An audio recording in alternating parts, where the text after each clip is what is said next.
teman-teman, welcome to my channel. Perkenalkan, nama saya Nur Fatima. Saya dari kelas 121C09 Program Studi Sistem Informasi di Universitas Bina Sarana Informatika atau BSI.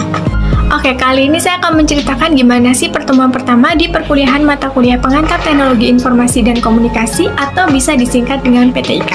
Jadi di pertemuan pertama pastinya perkenalan dulu ya antara dosen dengan mahasiswa. Nah, nanti setelah itu kita diberitahu bagaimana dengan sistem perkuliahannya, seperti tentang presensi, tugas-tugas, dan juga ujian UTS maupun UAS. Nah, kemudian barulah kita langsung masuk ke materi pertemuan pertama di mata kuliah PTIK.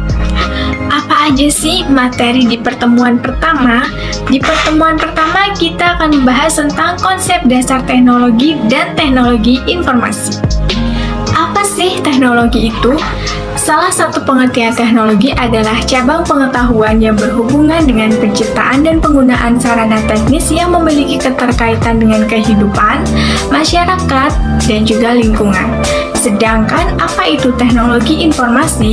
Salah satu definisi teknologi informasi yang diambil dari Information Technology Training Package ICA 99 yaitu sebagai pengembangan teknologi dan aplikasi komputer dan teknologi berbasis komunikasi untuk memproses, penyajian data, mengolah data dan informasi, termasuk di dalamnya pengembangan hardware, software yang berhubungan dengan komputer.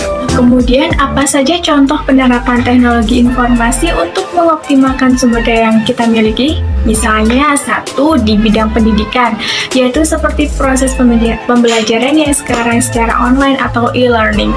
Dua, bidang kesehatan, contohnya adanya smart card yang bisa dipakai untuk mengetahui riwayat kesehatan pasien yang datang ke rumah sakit.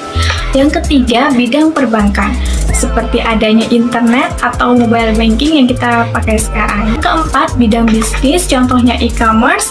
Yang kelima, bidang pemerintahan, yaitu adanya e-government yang bisa diakses oleh masyarakat. Kemudian yang bidang keenam yaitu perusahaan, contohnya penerapan Enterprise Resource Planning atau ERP. Kemudian contoh lain seperti kita kirim email, akses akun sosmed, kirim file lewat Bluetooth, itu juga termasuk penerapan teknologi informasi ya. Materi selanjutnya adalah pengenalan komputer hardware, software, dan brainware. Komputer itu apa sih? Komputer yaitu peralatan atau device yang bekerja di bawah kontrol program yang tersimpan secara otomatis menerima, menyimpan, dan memproses data untuk menghasilkan informasi yang merupakan hasil dari pemrosesan tersebut. Sedangkan apa itu hardware, software, dan brainware? Hardware itu mendeskripsikan semua elektronik dan mekanik komputer bersama dengan peralatan yang digunakan komputer, misalnya seperti keyboard dan hard disk. Software merupakan komponen dalam processing system yang berupa program-program dan teknik-teknik lain untuk mengontrol sistem seperti Microsoft Word, Microsoft Excel. Nah, sedangkan brainware itu adalah orangnya yang bekerja di dalam instansi komputer seperti analis sistem dan programmer. Oke, next ini ada beberapa klarifikasi komputer ya. Yang pertama, berdasarkan data yang diolah, yaitu ada komputer analog, komputer digital, dan juga komputer hybrid. Yang kedua, berdasarkan bidang masalah atau kegunaan, yaitu special purpose computer, misalnya komputer perbankan, dan general purpose computer atau komputer pendidikan dan komputer untuk bisnis. Dan yang ketiga, berdasarkan kemampuan komputer, yaitu small scale computer, medium scale computer, dan large scale computer. Yang keempat, berdasarkan ukuran fisik komputer, yaitu komputer mini dan komputer mikro. Nah, sekarang lanjut lagi ya tentang generasi komputer. Yang pertama ada generasi pertama tahun 1955 sampai 1959. Ini cirinya yaitu menggunakan tabung hampa dan berat tabung hampanya kurang lebih 30 ton. Yang kedua, generasi kedua tahun 1959 sampai 1965. Ini cirinya secara fisik makin ringan, makin kecil, dan lebih kecil dibandingkan dengan generasi pertama ya. Dan mulai digunakannya online data processing.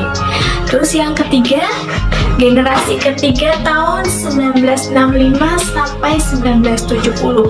Ini cirinya sudah menggunakan IC ya, atau Integrated Circuit, dan menggunakan Visual Display Terminal. Nah, udah menampilkan grafik, menerima dan menampilkan suara. Dan ini contohnya yang di generasi ketiga.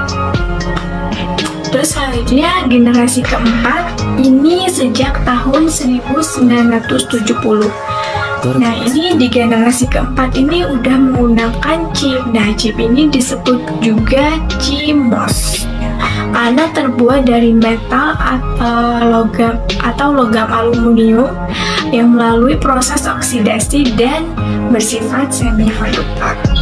Next, komputer dengan generasi kelima. Komputer generasi kelima ini dimulai tahun 1995 dan cirinya sudah adanya software baru seperti Microsoft Windows, Linux, dan juga lain-lain. Nah, ini sudah juga mempunyai kecerdasan buatan atau disebut juga dengan AI.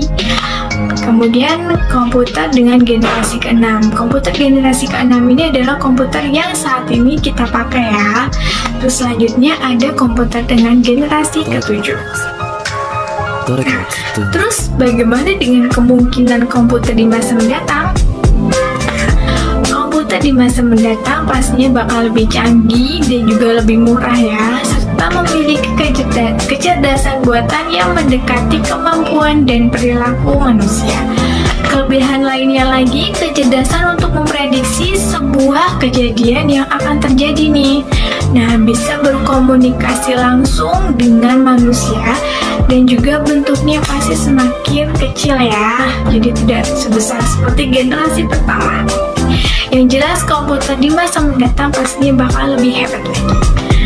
Oke teman-teman, saya rasa cukup sekian dulu ya videonya. Semoga bisa bermanfaat dan memberikan informasi buat kalian semua. Dan jika kalian suka dengan video ini, jangan lupa untuk like, subscribe, dan share. Terima kasih.